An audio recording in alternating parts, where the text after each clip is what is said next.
અમરેલી જિલ્લામાં કેસર કેરીનું ઉત્પાદન ખેડૂતો સારું એવું કરી રહ્યા છે, પરંતુ ચાલુ સિઝનમાં ખેડૂતો માટે વિકટ પરિસ્થિતિ આવી હતી।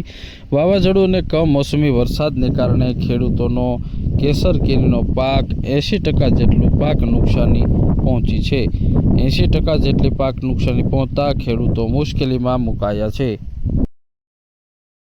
નામ હરેશભાઈ બુહા, મારે 40 વીઘા જમીન છે અને 20 વીઘામાં મેં કલમું કરી છે, બાગાયતી કલમું વાવી છે। એટલે લગભગ 1 મહિના દિવસ પહેલાં કમોસમી વરસાદ હતા, તમામ ફાલ ખરી ગયો કેરીનો અને તમામ ખાખી ખરી ગઈ। એટલે ખેડૂતને લગભગ 80% નુકસાન છે। બાગાયતી પાકમાં કલમુમાં 80%નો નુકસાની છે અત્યારે બધા ખેડૂતને। એટલે સરકાર જો આમાં સહાય કરે તો ખેડૂત બાગાયતી ખેતી કરી શકશે, નકર કોઈ પણ સંજોગોમાં બાગાયતી ખેતી નહીં કરી શકે, કેમ કે વીઘે એક કલમે 8 થી 10 મણ કેરી થાય એમ હતી, એની બદલે 1 થી 2 મણ કેરી ઉતરે છે, એવી પોઝિશન છે અત્યારે। અમરેલી જિલ્લાના સાવરકુંડલા, ધારી, ખાંભા તાલુકામાં કેસર કેરીનું મબલક વાવેતર થાય છે અને ખેડૂતો સારા એવા ભાવ પણ મેળવતા હોય છે, પણ થોડા સમયથી કેસર કેરી ઉપર માવઠાની મોટી અસર જોવા મળી રહી છે।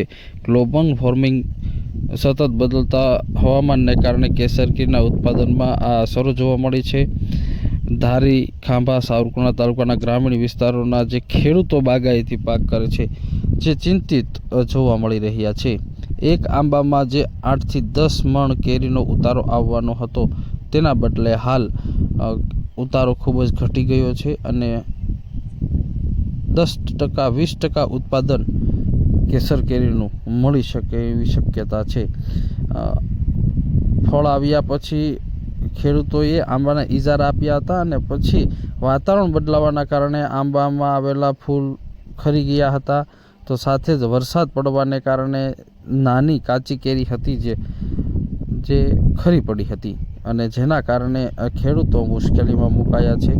હાલ ગ્રામીણ વિસ્તારની અંદર કેસર કેરીનું જે ઉત્પાદન હતું તે સતત ઘટી રહ્યું છે અને ચાલુ સિઝનની અંદર 80% ઉત્પાદનનો ઘટાડો થયો છે। જો આવીને આવી પરિસ્થિતિ રહેશે તો ખેડૂતો મુશ્કેલીમાં મુકાશે। ગ્રામીણ વિસ્તારમાં અમરેલી જિલ્લાના ખેડૂતો સરકાર પાસે સહાયની પણ હવે માંગ કરી રહ્યા છે, કારણ કે 80% પાક નુકસાની ગઈ છે અને જેને કારણે ખેડૂતો પાક નુકસાની જવાના કારણે સહાયની માંગ કરે।